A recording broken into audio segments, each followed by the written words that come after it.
bacteria and would require boiling before consuming.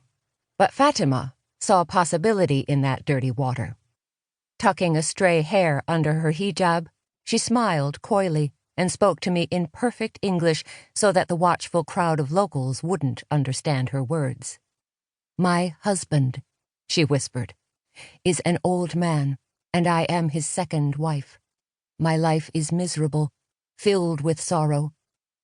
Her chocolate-brown eyes scanned the horizon as if searching for something that was just out of sight. "I want to escape this place, and, God willing, the dirty water will be the end of him." And that brings me back to the beginning. Who are these people, these refugees?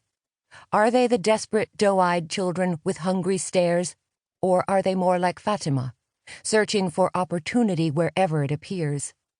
The answer, I believe, lies somewhere in the middle. They are neither all saints nor all sinners, but perhaps a little bit of each. But without their names or their stories, all we can see of them are footprints in the dust, and even those will fade in time. It is my hope that once you've read these pages, those footprints will linger in your thoughts and remain there, tiny, precious pearls that help to remind us that we are all more alike than we know, that whatever separates us, we are ultimately joined by the common thread of humanity. Prologue.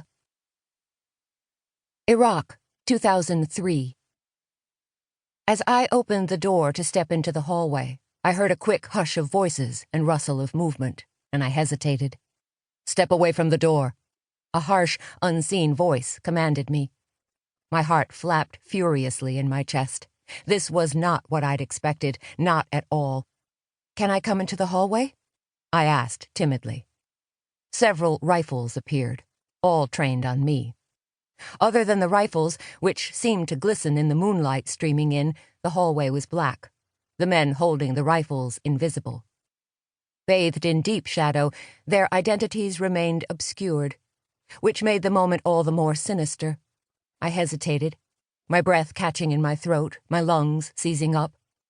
"Show your hands," a voice demanded, and I put my now trembling hands into the air. Motioning with their rifles, they directed me into the hallway. Damn it, I thought. What the hell am I doing here anyway?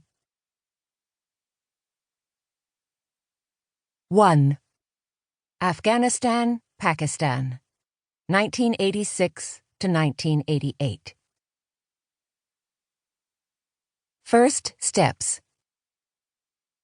The loudspeaker crackled to life. The government of Pakistan has just announced that all foreigners must have an official entry visa for Pakistan. The stewardess cleared her throat.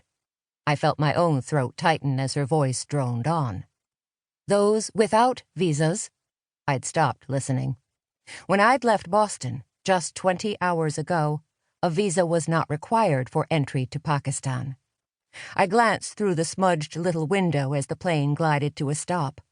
The heat from the tarmac rising in spindly waves, almost obscuring the anti-aircraft artillery that ringed the airport's periphery, and the gun-toting soldiers who lined the narrow runway.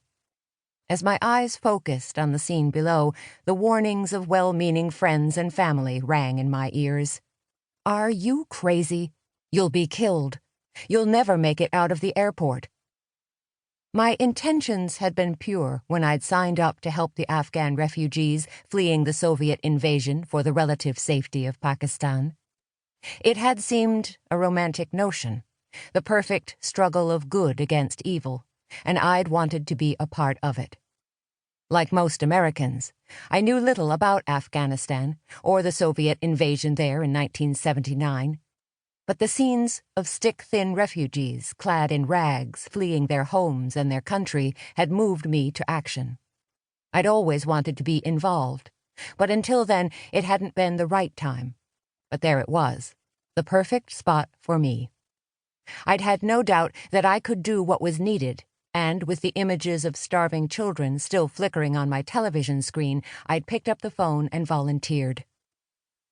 I'd been certain that friends and family would rally round to support me, But I was wrong.